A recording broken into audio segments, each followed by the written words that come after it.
Hello दोस्तों, कैसे हो आप लोग। मुझे उम्मीद है कि आप सब ठीक होंगे और सब कुछ अच्छा ही चल रहा होगा।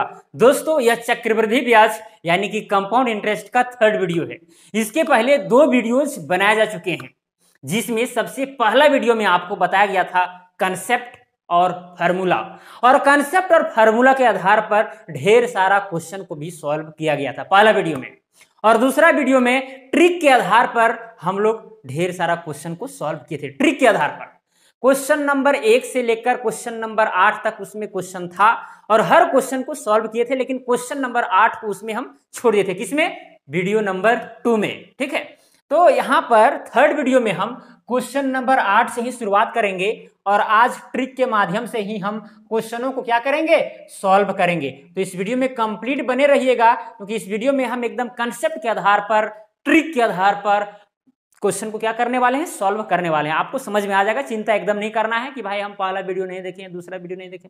चिंता नहीं कीजिए, समझ में आ जाएगा, आपको एकदम आराम से बताया जाएगा। ठीक है, चलिए अब यहां पर बात आती है कि भाई पहला वीडियो और दूसरा वीडियो में बताई क्या गई थी। थोड़ा सा आपको बता देते हैं, थोड़ा सा, और थोड़ा सा में ही समझ जाएंगे आप। ठीक है, देखिए पहला वीडियो में आपको बताया गया था फार्मूला, यानी चक्रवृद्धि ब्याज का फार्मूला। जैसे कि अमाउंट यहां पर क्या है? चक्रवृद्धि मिश्रधन है। अमाउंट बराबर होता है प्रिंसिपल ब्रैकेट में 1 प्लस रेट डिवाइडेड बाय 100 का पावर n।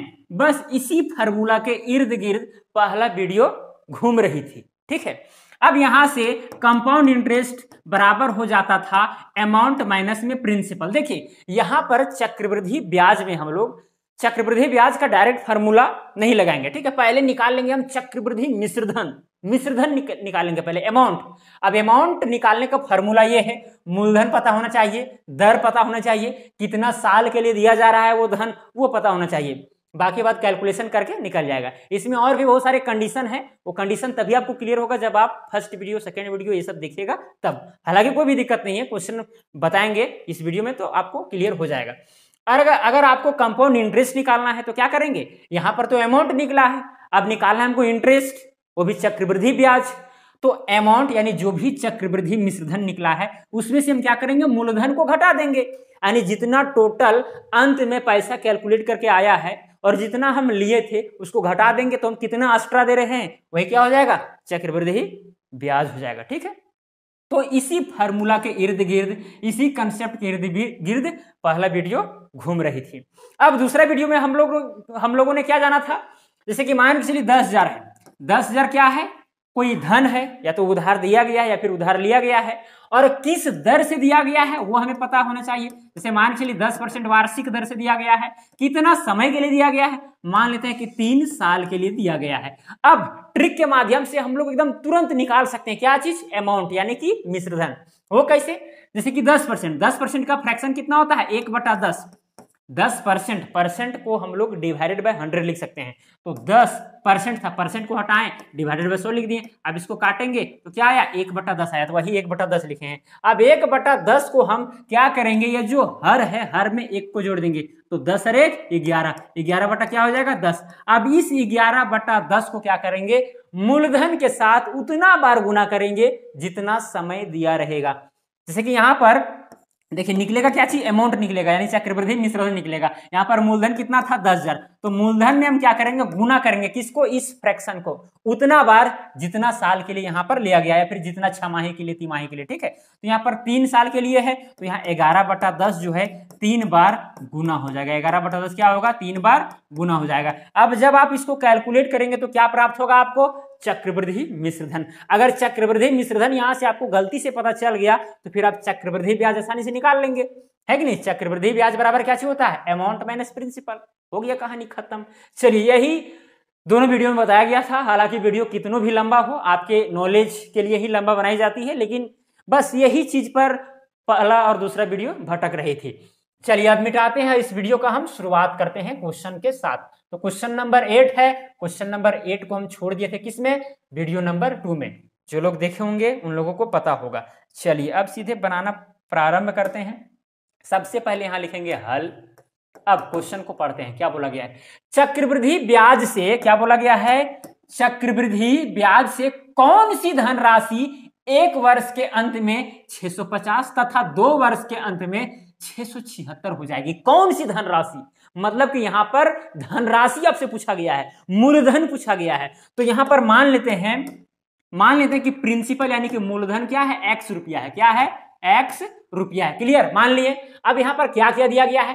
टाइम जब 1 वर्ष था, जो टाइम है अगर 1 ईयर है, तब वहां पर अंत में कितना कैलकुलेट होकर के आ रहा है? 650, यानी कि अमाउंट जो है 650 हो जा रहा है। इसका मतलब यही हुआ। ठीक है, चक्रवृद्धि ब्याज से कौन सी धनराशि 1 वर्ष के अंत में 650, यानी अमाउंट 650 हो जाएगी। कौन सी धनराशि? ठीक है। और 2 वर्ष के अंत में कितना हो जाएगा? 676। देखिए धन यही वाला रहेगा, प्रिंसिपल जो है वो x रुपया ही रहेगा, लेकिन यहां पर टाइम जो है वो कितना हो जा रहा है? 2 साल हो जा रहा है। और यहां पर अमाउंट जो है वो कितना हो जा रहा है? 676 हो जा रहा है। यही क्वेश्चन में दिया गया है। और ये वाला हम क्या किए हैं? माने हैं। ठीक है, अब हमें धनराशि पूछा गया है, बस धनराशि निकालना एकदम आसान है। चलिए पहला कंडीशन के आधार पर हम चलते हैं, आगे बढ़ते हैं। देखिए अमाउंट निकालने का फॉर्मूला क्या चीज है? अमाउंट बराबर में होता है प्रिंसिपल 1 प्लस फिर क्या होता है? रेट डिवाइडेड बाय 100, और यहां पर पावर में n। अब यहां पर रेट भी नहीं दिया गया है, तो हम रेट को भी मान लेते हैं कि रेट जो है वो r% है। रेट क्या है? r%। ठीक है, चलिए अब यहां पर अमाउंट, पहला कंडीशन में अमाउंट कितना दिया गया है? 650, तो 650 लिखेंगे। देखिए इस क्वेश्चन में रेट कहीं दिया गया है? नहीं दिया गया, इसीलिए हम मान लिए हैं r%। बात समझ में आ रही है? चलिए अब यहां पर p की जगह पर क्या रखेंगे? x रखेंगे। फिर यहां हो जाएगा क्या चीज? 1 प्लस r, यही वाला या तो फिर यही वाला भी मान सकते हैं, कोई दिक्कत नहीं। चलिए अगर वो वाला माने हैं तो वही लिख देते हैं, r डिवाइडेड बाय क्या हो जाएगा? 100, और पावर में n। अब n क्या है? यहाँ समय है। कितना यहाँ पर? 1 है, तो इसलिए पावर में 1 हो जाएगा। ठीक है, इतना हम कर दिए। चलिए अब दूसरा कंडीशन में क्या होगा? ये दूसरा कंडीशन में क्या होगा? बस यही फॉर्मूला के आधार पर करते हैं। ठीक है, अमाउंट बराबर में क्या होता है? Principal 1 plus r divided by 100 का पावर n। अब यहां पर अमाउंट कितना है? 676 है, बराबर प्रिंसिपल तो वही है x रुपया, 1 प्लस r दर क्या है? मतलब कि r% है। ठीक है, डिवाइडेड बाय क्या हो जाएगा? 100 का पावर n के जगह पर यहाँ कितना हो जाएगा? 2 हो जाएगा। चलिए अब यहां पर क्या करेंगे? इसको मान लीजिए आप समीकरण 1 और इसको मान लीजिए समीकरण 2, मामला सॉल्व हो जाएगा। समीकरण 2 को क्या करेंगे? हम समीकरण 1 से डिवाइड कर देंगे। डिवाइड करने से क्या होगा? ये वाला x वाला जो टर्म है खत्म हो जाएगा, तो r का मान निकल जाएगा। वो कैसे? समझिए नेक्स्ट स्टेप में। ठीक है, समीकरण 2 को क्या करेंगे? समीकरण 1 से हम डिवाइड कर देंगे। अब डिवाइड करने पर क्या होगा? समीकरण 2 देखिए ये वाला है 676 बराबर में क्या है? x, फिर है 1 प्लस r डिवाइडेड बाय क्या है? 100 का पावर 2 है। इसको डिवाइड किससे कर रहे हैं? समीकरण 1 से। तो समीकरण 1 में लेफ्ट साइड में क्या है? 650, तो 676 में क्या हो जाएगा? डिवाइड 650, और इधर में डिवाइड क्या हो जाएगा? ये वाला टर्म है कि नहीं? क्या है? x 1 plus r divided by 100 का पावर 1 है। यहाँ पर 1 है। ठीक है, अब देखिए ये वाला x और ये वाला x खत्म हो जाएगा, तो रेड से आपको दिखा देते हैं। ये वाला x खत्म हो गया। अब ये वाला जो पूरा टर्म है पावर में 1 है, इसको पूरा खत्म कर देंगे, और यहाँ पावर कितना बच जाएगा? 1 बच जाएगा। नहीं देखिए, अगर ये वाला पावर 2 लिखा गया तो इस चीज को हम 2 बार लिख सकते थे, और यहाँ नीचे 1 बार था, तो 1 बार जो है वो कट जाएगा, तो यही वाला बचे रहेगा ना, है कि नहीं? समझ आ रही बात? एकदम समझ में आ रही होगी। क्वेश्चन में कोई दम नहीं है। ठीक है, देखिए हम बना रहे हैं, इसीलिए सारा चीज आपको लिख कर बता रहे हैं। ठीक है, जब आप कंपटीशन एग्जाम में बैठेंगे तो उस समय ये सब फार्मूला वगैरह उतना लिखने की जरूरत नहीं, एकदम डायरेक्ट बेधड़ल्ले से क्वेश्चन बनाना प्रारंभ करना है। क्लियर? चलिए अगर यहाँ पर काटता है तो काटेंगे, नहीं कटेगा तो नहीं काटेंगे। ऐसी 13 से कट रहा है, 13 पच्चे 65, फिर यहाँ पर 1 0, फिर ना देखिए 13 पच्चे 65, और यहाँ 2 और 6 मिलके हो गया 26, 13 दूनी 26, 52/50 आया। फिर इसको काट सकते हैं। ठीक है, कितना से काटेंगे? यहाँ हो जाएगा 26, और यहाँ 25 2 से काट दिए। हालांकि पहले 2 से काटते या बाद में 13 से, या फिर पहले 13 से काट दिए बाद में 2 से, कोई फर्क नहीं पड़ता है, क्योंकि आ गया 26/25, 26/25, और बराबर में इधर क्या बच गया? ये ऊपर वाला ही बचा है, ये सब कट छट के सब पार हो गया। ठीक है, ऊपर वाला क्या है? 1 प्लस r डिवाइडेड बाय 100। तो हम यहाँ पर एलसीएम ले लेते हैं डायरेक्ट। अगर एलसीएम लेंगे तो यहाँ पर 100 रहेगा, और ये 100 यहाँ पर आ जाएगा, तो 100 हो जाएगा, और प्लस में क्या हो जाएगा? r, है कि नहीं? इस चीज को हम एलसीएम लिए यहाँ पर, तो 100 आएगा। अब 100 को गुना 1 से करेंगे 100, प्लस में क्या हो जाएगा? r हो जाएगा। बस अब उसके बाद में क्या करेंगे? अब यहाँ पर काटना है तो काटिए। 25 से कम 25, 25 चौक 100, नीचे नीचे वाला टर्म कट जाएगा आराम से, है कि नहीं? अब 4 को गुना 26 से कीजिए, 26 दूना 52 और 52 104, तो 104 बराबर में क्या आ गया 100 प्लस में r। अब यहाँ r का मान कितना आ जाएगा, r बराबर में हो जाएगा 104 माइनस में क्या हो जाएगा 100, तो r बराबर में क्या आया 4। तो यहाँ पर क्या माने थे r%, तो यहाँ r का मान अगर 4 आया तो 4% हो गया। तो यहाँ पर रेट निकला है 4%, लेकिन क्वेश्चन में हमें रेट नहीं पूछा है, क्या पूछा है, मूलधन पूछा है। तो अगर r का मान, अगर एक समीकरण का r का मान अगर हमको पता चल गया तो मूलधन निकालना आम बात है, यहीं से निकाल सकते हैं। देखिए यहीं से मूलधन निकालेगा, हम रेड से, अब रेड पेन को यूज करते हैं। 650 बराबर में x का मान हमें चाहिए 1 प्लस रेट कितना पता चला है 4%, तो 4 बटा हो जाएगा 100। 4 बटा 100 को हम लोग क्या लिख सकते हैं, 1 बटा 25 लिख सकते हैं, क्योंकि 4 एकम 4 और 25 चौक 100 कट जाएगा, पावर में 1 है तो वही रहने देते हैं। तो हो जाएगा 650 बराबर में x, अब यहाँ पर एलसीएम लेंगे तो हो जाएगा 25 और यहाँ हो जाएगा 25 और 1 26, 26 बटा क्या आया 25। अब यहाँ पर देखिए गुना में है, x गुने 26 बटा 25। अब 25 जो इधर गुना हो जाएगा और ये इधर वाला डिवाइड हो जाएगा। समझ में आ रही बात, या तो 13 से यहाँ पर कट भी रहा है, काट भी सकते हैं, कोई दिक्कत नहीं है, लेकिन हम नेक्स्ट स्टेप में काटेंगे। क्या करेंगे नेक्स्ट स्टेप, ठीक है, या वाला ये साइन है, ठीक है, देखिए ये वाला या वाला साइन है, तीर वाला। अब यहाँ पर क्या 25 चल जाएगा ऊपर तो हो जाएगा 65 से, यहाँ पर पहले हम लिख लेते हैं x बराबर में हो जाएगा 650 गुना में हो जाएगा ये 65 इधर ये इधर, तो हो जाएगा 25 डिवाइडेड बाय कितना हो जाएगा 26। नहीं समझ में आया, अरे भाई जैसे कि x को हम इधर ही रखे हैं और ये जो डिवाइड में है वो गुणम हो जाएगा और ये इधर गुना में था वो डिवाइड में चला जाएगा, तो 25 बटा 26 क्या हो गया 650 के साथ ये उल्टा हो गया x का मान, है कि नहीं। अब यहाँ पर काटिए, 13 दूनी 26, 13 पचे 65, 50 आया, 2 एकम 2 और 25 दूना 50 और 25 को गुना 25 से करेंगे तो कितना आएगा 625 आएगा। तो 625 क्या आया, रुपया आया। किसका मान आया, x का मान आया। x का मान कितना 625, जो हम x रुपया जो माने हैं तो यहाँ पर क्या हो जाएगा 625 होना चाहिए था, तभी ये सब कंडीशन फुलफिल होगा। तो यहाँ पर देखिए क्वेश्चन नंबर 8 का आंसर क्या हो जाएगा, 625 कहाँ पर है, यहाँ ऑप्शन नंबर डी करेक्ट हो जाएगा। ठीक है, हमें x का मान निकालना था, मूलधन निकालना था। यहाँ पर पूछा गया था चक्रवृद्धि ब्याज से कौन सी धनराशि, मतलब मूलधन पूछा गया था, तो x का मान निकाल दिए, 625 आया, हो गया आंसर। चलिए सेकंड नंबर क्वेश्चन, ठीक है, सेकंड नंबर क्वेश्चन देखते हैं। सबसे पहले यहाँ पर लिखेंगे हल या फिर सॉल्यूशन। चलिए जो जो चीज दिया गया है उसको पहले यहाँ पर राइट डाउन करेंगे, उसके बाद में बनाने में मजा आता है। बोला गया 10% वार्षिक दर से 3 वर्ष के लिए किसी धनराशि के चक्रवृद्धि ब्याज तथा साधारण ब्याज का अंतर 620 हो तो वह धनराशि कितनी होगी। देखिए यहाँ पर रेट जो है वो कितना है 10% है, कितना है 10%, टाइम कितना है 3 साल है, 3 ईयर है। ठीक है, किसी धनराशि के, अब यहाँ पर भी किसी धनराशि मतलब कि यहाँ प्रिंसिपल नहीं बताया गया, तो मान लेते हैं कि x रुपया है। ठीक है, चक्रवृद्धि ब्याज क्या बोला गया है, चक्रवृद्धि ब्याज और साधारण ब्याज का डिफरेंस दिया गया है 620 रुपया। ये तो आपको पता होगा कि एक ही समय के लिए एक ही धनराशि का एक ही दर में चक्रवृद्धि ब्याज और साधारण ब्याज कुछ ना कुछ मतलब कि क्या रहते हैं, डिफरेंट रहते हैं, है कि नहीं। क्योंकि चक्रवृद्धि ब्याज में क्या होता है, ब्याज पर भी ब्याज चलता है, जबकि साधारण ब्याज में एकदम सिंपली जो चल रहा है, जो पहला साल में लगा वही दूसरे साल में लगेगा, तीसरे साल में लगेगा, एकदम सेम चलता है साधारण ब्याज में, जबकि चक्रवृद्धि ब्याज में कॉम्प्लिकेटेड हो जाता है। ठीक है, 1 वर्ष के बाद। चलिए अब यहाँ पर क्वेश्चन कैसे सॉल्व होगा, एकदम सिंपल सी फंडा है। यहाँ पर रेट है, टाइम है, फिर यहाँ पर प्रिंसिपल है, यहाँ पर चक्रवृद्धि ब्याज और साधारण ब्याज का अंतर दिया गया, तो दोनों निकालना होगा पहले। ठीक है, पहले यहाँ पर लिख देते हैं जैसे कि चक्रवृद्धि ब्याज यानी कि कंपाउंड इंटरेस्ट और फिर सिंपल इंटरेस्ट का अंतर कितना दिया गया है 620 रुपया दिया गया, 650 नहीं 620 रुपया है। ठीक है, अब 620 रुपया अगर यहाँ पर है तो हम चाहें तो यहीं से प्रक्रिया हम प्रारंभ कर सकते हैं और बना देंगे डायरेक्ट, या फिर लॉन्ग कट चल सकते हैं, उससे भी बनेगा, कोई दिक्कत नहीं है। जैसे कि यहाँ पर लॉन्ग कट चलने से क्या फायदा होगा कि आपको तुरंत समझ में आ जाएगी, एकदम दिक्कत नहीं होगा। फिर इससे भी चल सकते हैं। देखिए कंपाउंड इंटरेस्ट बराबर क्या होता है, अमाउंट माइनस में प्रिंसिपल। अब यहाँ अमाउंट निकालने का फॉर्मूला हमें पता है, अमाउंट निकालने का फॉर्मूला पता है।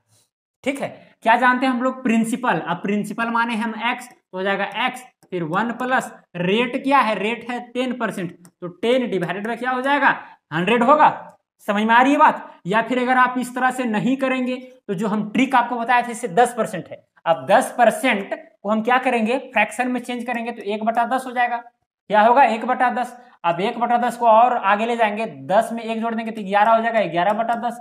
अब इस 11/10 को हम क्या करेंगे, मूलधन के साथ गुना करेंगे तो अमाउंट निकल जाएगा। तो चलिए इसको हम x से गुना करेंगे तो कितना हो जाएगा, 11x डिवाइडेड बाय 10, ये अमाउंट निकल गया। अब इसमें से क्या करेंगे, x को घटा देंगे तो कंपाउंड इंटरेस्ट निकल जाएगा। हाँ, अब यहाँ पर टाइम क्या है, 3 साल है, तो यहाँ पर जो 11/10 जो है इसका पावर एक्चुअली यहाँ पर 3 हो जाएगा। ठीक है, 11/10 पावर 3 हो जाएगा। नहीं समझ में आया? जैसे कि यहाँ पर मूलधन कितना था, मूलधन हम कितना माने x, तो यहाँ पर x लिखेंगे। अब यहाँ पर जो फ्रैक्शन आया है उसको हम उतना बार लिखते हैं जितना समय रहता है, 3 साल है, तो यहाँ पर 11/10 जो है 3 बार गुना होगा तो पावर में 3 लिख देते हैं, माइनस में प्रिंसिपल, तो x का x ही रहेगा।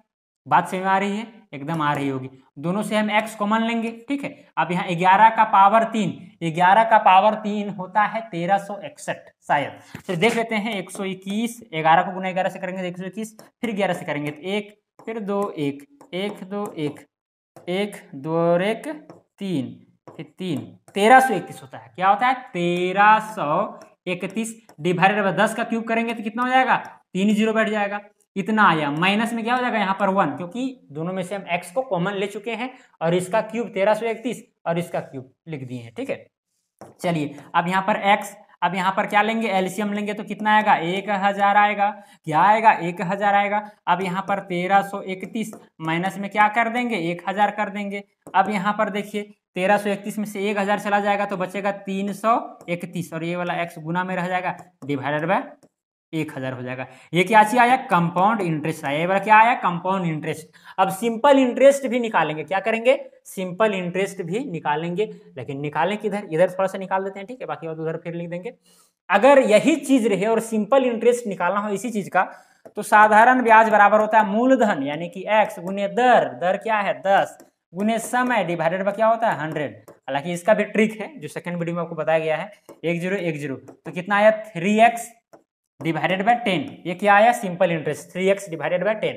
यहाँ लिख देते हैं सिंपल इंटरेस्ट बराबर में 3x डिवाइडेड बाय 10, ये आया।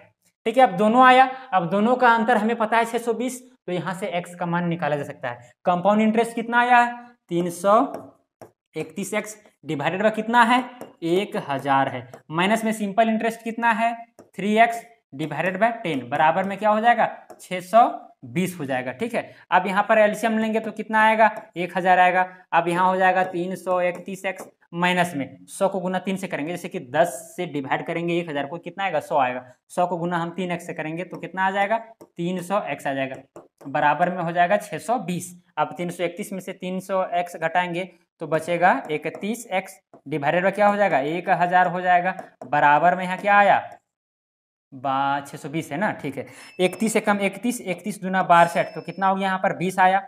अब यहाँ x बराबर में कितना हो जाएगा, x बराबर में हो जाएगा ये वाला जो 1000 है वो 20 के साथ गुना हो जाएगा, तो x बराबर में जब 20 के साथ हम गुना करेंगे किसको, 1000 को, तो कितना आएगा 20,000 आएगा। यानी कि 20,000 रुपया क्या है, यहाँ पर मूलधन है। प्रिंसिपल जो है कितना है, 20,000 है। तो देखिए कहाँ पर है 20,000, ऑप्शन नंबर डी में है। तो ऑप्शन नंबर डी क्या हो जाएगा, करेक्ट, क्योंकि हमको क्वेश्चन में पूछा गया था कि वह धनराशि कितनी होगी, मतलब वो मूलधन पूछा गया था, प्रिंसिपल पूछा गया, तो निकल गया क्या चीज, 20,000 निकला। ठीक है, कोई दिक्कत यहाँ तक, कोई समस्या एकदम नहीं होनी चाहिए। चलिए क्वेश्चन नंबर हम 10 में चलते हैं। ठीक है, यहाँ पर सबसे पहले लिखेंगे हम हल। हर क्वेश्चन को आप देखने से पहले एक बार पॉज कीजिए और अपने से बनाने का प्रयास कीजिए। जब नहीं बनता है तो वीडियो को देखिए, या फिर बन भी जाता है तो भी देखिए, कंफर्मेशन के लिए, समझने के लिए, क्योंकि हर क्वेश्चन में कुछ ना कुछ बारीकियां होती है और उस बारीकी को अगर आप समझेंगे तो फिर कभी दिक्कत भविष्य में नहीं होगा। चलिए यहाँ पर भी लगता है वैसे ही क्वेश्चन है, किसी धन का 4% वार्षिक दर से 2 वर्ष का चक्रवृद्धि ब्याज जितना है, उसी धन का उसी दर से उतनी ही अवधि के लिए साधारण ब्याज कितना होगा। साधारण ब्याज यहाँ पर पूछा है, लेकिन यहाँ पर धन हमें पता नहीं है, प्रिंसिपल हमें पता नहीं है, तो यहाँ पर हम लिख देते हैं प्रिंसिपल x रुपया, मान लिया। ठीक है, x रुपया। चलिए अब यहाँ पर रेट, रेट कितना है, 4% है, 4% है, 2 वर्ष का, 2 वर्ष, टाइम कितना है 2 ईयर है, 2 ईयर है, यही बात है। अब चक्रवृद्धि ब्याज जो है वो कितना हो जा रहा है, 102 रुपया। देखिए यहाँ पर चक्रवृद्धि ब्याज इतना समय में इतना दर से उस धन का इतना रुपया हो रहा है। तो हम लोग जानते हैं कि कंपाउंड इंटरेस्ट बराबर में होता है अमाउंट माइनस में प्रिंसिपल। अमाउंट का फार्मूला हमें पता है, कंपाउंड इंटरेस्ट दिया है, कितना दिया गया है, 102 रुपया, तो कंपाउंड इंटरेस्ट की जगह पर हम 102 लिखेंगे। अब यहाँ पर अमाउंट का फार्मूला क्या होता है, अमाउंट का फार्मूला होता है प्रिंसिपल। प्रिंसिपल कितना है, एक्स, फिर ब्रैकेट में क्या हो जाएगा 1 प्लस आर, आर कितना है 4%, तो 4 बटा कितना हो जाएगा 100 हो जाएगा। देखिए आप चाहे तो ट्रिक का भी यूज कर सकते हैं या फिर कंसेप्ट का भी यूज कर सकते हैं, कोई दिक्कत नहीं। लेकिन बहुत जगह ऐसा होता है कि कंसेप्ट को यूज करते हैं तो ज्यादा आपको चीजें समझ में आती है और कोई दिक्कत नहीं होता है कि नहीं। तो यहाँ पर हम कंसेप्ट के आधार पर चल रहे हैं, फार्मूला के आधार पर चल रहे हैं। अमाउंट का फार्मूला ये होता है, क्या होता है, प्रिंसिपल, फिर होता है 1 प्लस आर डिवाइडेड बाय 100, ठीक है, ये सब क्या है, फार्मूला है। चलिए अब इसको आगे बढ़ाते हैं। यहाँ पर देखिए अमाउंट का फार्मूला लिख रहे थे, ठीक है, तो यहाँ पर principal 1 plus rate divided by 100 power में n होता था। तो यहाँ पर टाइम कितना है, टाइम यहाँ पर 2 वर्ष होना चाहिए, ठीक है, तो यहाँ पर क्या हो जाएगा पावर में 2 हो जाएगा, क्लियर। और माइनस में प्रिंसिपल, तो यहाँ पर x, तो इससे क्या होगा, एक कंपाउंड इंटरेस्ट डायरेक्ट निकल रहा है। जो कंपाउंड इंटरेस्ट दिया गया था वो इस चीज से निकलता, इसीलिए हम कंपाउंड इंटरेस्ट के बराबर में ये सब लिखे हैं। अमाउंट का ये पूरा टर्म है और ये वाला मूलधन का है, तो अमाउंट में से मूलधन घटाएंगे तो ये क्या बचेगा, चक्रवृद्धि ब्याज बचेगा। इसीलिए हम इक्वेशन के फॉर्म में इसको हम लिखे हैं ताकि x का मान यहाँ से तुरंत हमको मिल जाए, ताकि मूलधन पता चल जाएगा। चलिए अब इसको सॉल्व करते हैं, तो यहाँ क्या हो जाएगा 4 एकम 4 और 25 चौक 100, यहाँ x और यहाँ क्या हो जाएगा गुना में। अब यहाँ 25 से कम 25 और एक 26, 26 बटा 25 हो जाएगा और पावर में कितना है 2 है, माइनस में क्या हो जाएगा x हो जाएगा। अब यहाँ पर x कॉमन लेंगे तो क्या बचेगा 26 का पावर 2, या फिर आप 26 का पावर जो 2 है इसको आप डायरेक्ट स्क्वायर के फॉर्म में लिख ही दीजिए। तो ये आता है कितना पता है, गुना करके देख सकते हैं, 26 को गुना 6 36 अंत में 3, फिर 6 दूना 12 और 3 क्या हो जाएगा 15 हो जाएगा, 26 दूना 52, 6 7 कितना आया 676, जान रहे थे लेकिन कंफर्मेशन के लिए 676 डिवाइडेड बाय क्या हो जाएगा 625, क्लियर। माइनस में अब यहाँ पर अगर x को कॉमन ले लिए हैं तो इसका स्क्वायर लिख दिया और इसका स्क्वायर लिख दिया, यहाँ x कॉमन चला गया तो -1 बचेगा, बराबर में हो जाएगा x। अब यहाँ देखिए डिवाइड में क्या हो जाएगा 625 हो जाएगा, ठीक है। अब यहाँ पर 676 माइनस में क्या हो जाएगा 625, नहीं होगा, अरे भाई एलसीएम लिए हैं, 625 से हम 625 को डिवाइड करेंगे तो 1 आएगा, 1 को गुना 676 करेंगे 676, फिर यहाँ -1 है इसके नीचे 1 है, अब 1 से डिवाइड करेंगे 625 से तो 625 आएगा, 625 को गुना हम 1 से करेंगे तो 625 आएगा। अब 676 में से 625 घटाइए जल्दी, ठीक है। देखिए ये सब निकल रहा है क्या जी, कंपाउंड इंटरेस्ट, कंपाउंड इंटरेस्ट 102 है, तो 102 बराबर में क्या हो जाएगा 676 में से 625 घटाना है, तो 6 में से 5 गया तो बचा 1, फिर यहाँ 7 में से 2 गया तो बचा 5, ठीक है, तो क्या हो गया 51, 51 बटा हो जाएगा यहाँ पर 625। अब यहाँ पर क्या हो जाएगा 51 एकम 51, 51 दूना 102, ठीक है। अब 625 को गुना 2 से करेंगे तो क्या हो जाएगा 1250 आएगा, तो x बराबर में क्या हो जाएगा 1250 रुपया, मतलब मूलधन हमें पता चल गया। अब हमें पूछा था साधारण ब्याज, दर पता है, टाइम पता है, अगर ये तीनों चीज पता है, क्या चीज, मूलधन, दर और समय, तो फिर साधारण ब्याज आसानी से निकाला जा सकता है। तो चलिए यानी कि सिंपल इंटरेस्ट बराबर होता है मूलधन कितना है 1250 गुने दर गुने समय डिवाइडेड बाय 100। चलिए काट छाट करते हैं, 0 0 कट गया, फिर यहाँ पर 2 एकम 2, 2 पचे 10, 5 एकम 5, 25 पचे 125। चलिए 25 को गुना 4 से करेंगे तो 25 चौक 100, ये क्या चीज आया, सिंपल इंटरेस्ट है। साधारण ब्याज कितना आया 100 रुपया आया। तो देखिए किस ऑप्शन में है, ऑप्शन नंबर बी में है, ऑप्शन नंबर बी में है, ठीक है। चलिए अब नेक्स्ट क्वेश्चन में चलते हैं। नेक्स्ट क्वेश्चन क्या है, क्वेश्चन नंबर 11। सबसे पहले यहां पर लिखते हैं हल। एक राशि पर 3 वर्ष के अंत में 15% वार्षिक दर से उपचित चक्रवृद्धि ब्याज इतना है, राशि कितनी है, बस वही चीज है, सब राशि निकालिए। तो प्रिंसिपल यानी कि राशि हम मान लिए कि x रुपया है, ठीक है। टाइम क्या है 3 ईयर है, रेट क्या है 15% है, ठीक है।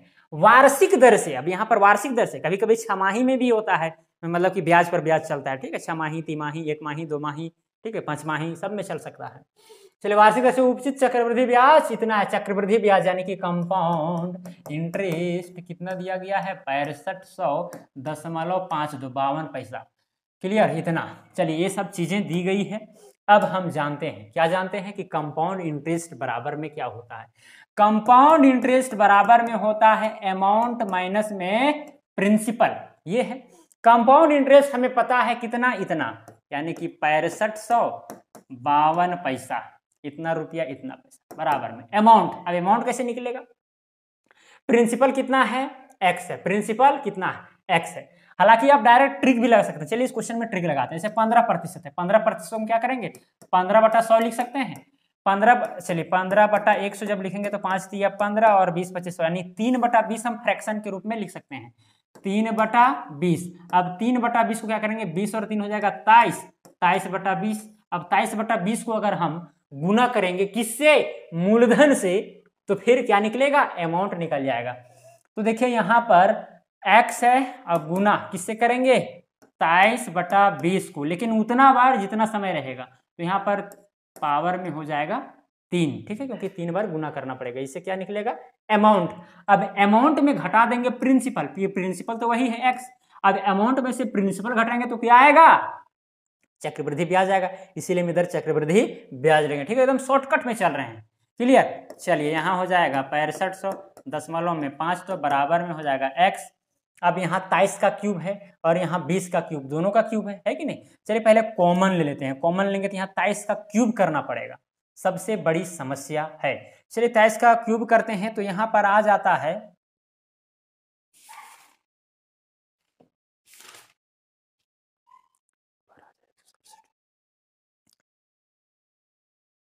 चलिए यहाँ पर 23 का क्यूब करने पर आता है 12,167 डिवाइडेड बाय, अगर 20 का क्यूब करेंगे 2 दूना 4, 4 दूना 8 और यहाँ पर 3 जीरो बैठ जाएगा, इतना आया माइनस में 1, इतना बचेगा। ठीक है, अब इसको आगे बढ़ाइए x, यहाँ एलसीएम लेंगे तो कितना आएगा 8000 आएगा, क्या आएगा 8000।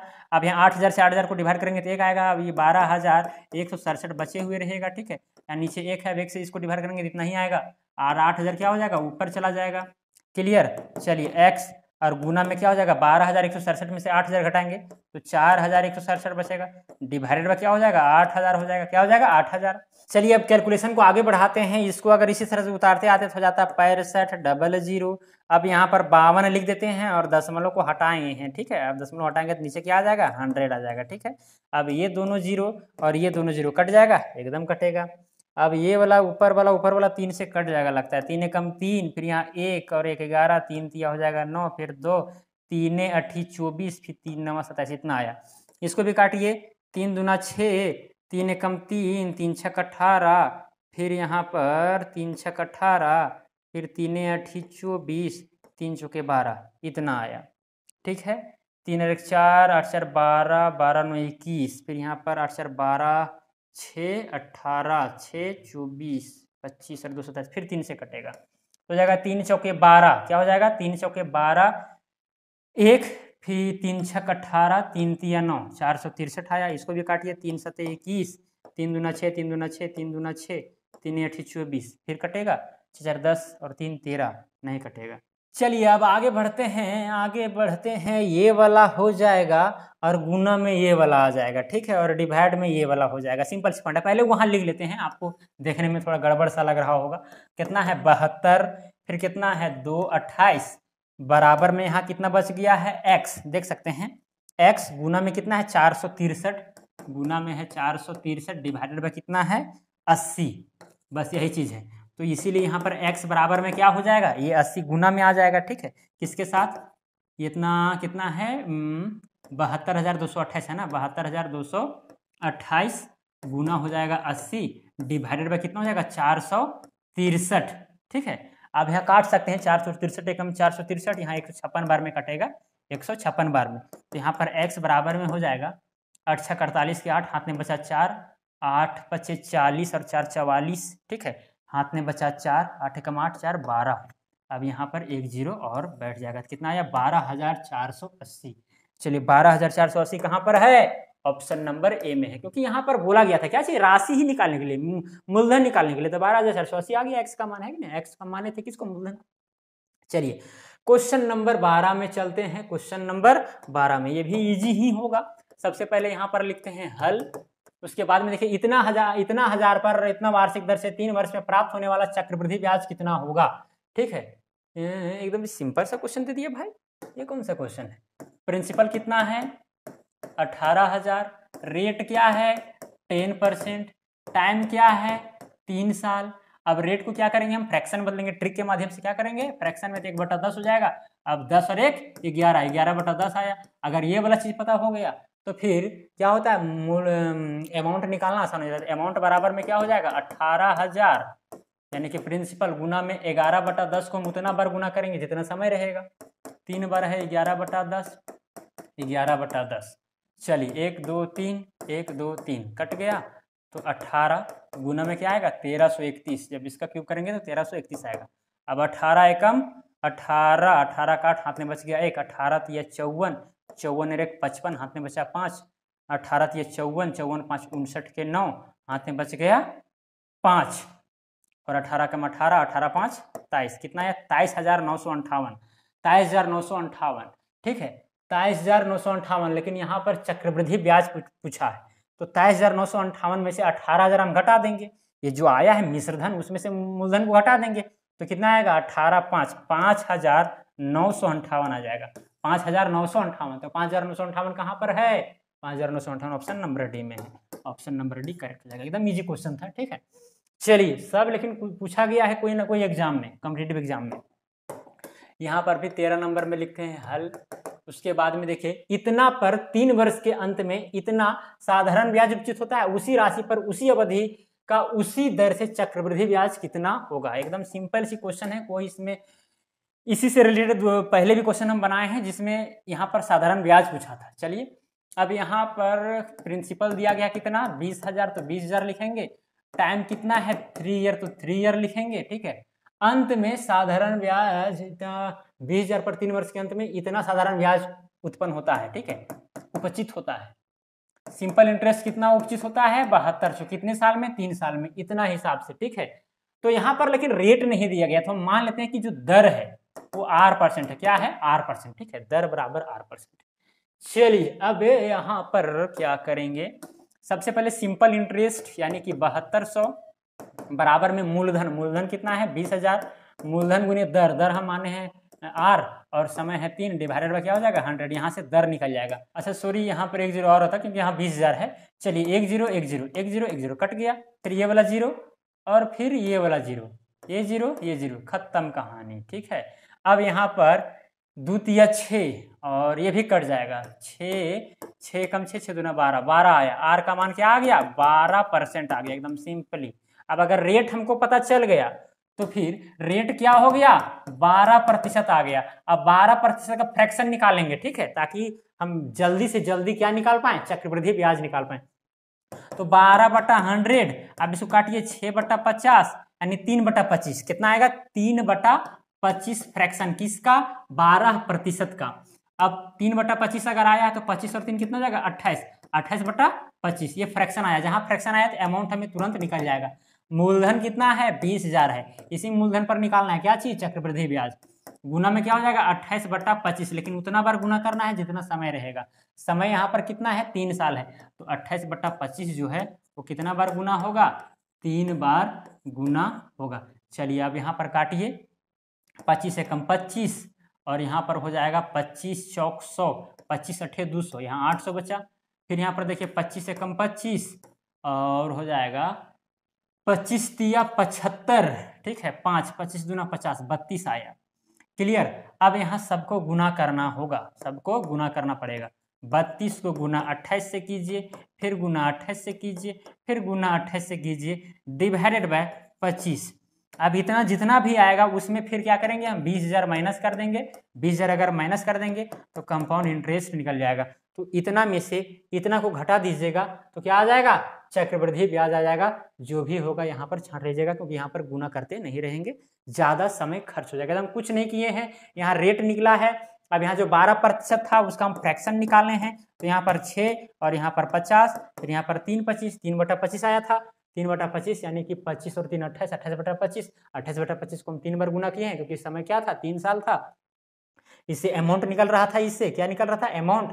अब अमाउंट में से हम क्या करेंगे, ये प्रिंसिपल जो है घटा देंगे पी को, क्लियर, तो कंपाउंड इंटरेस्ट निकल जाएगा।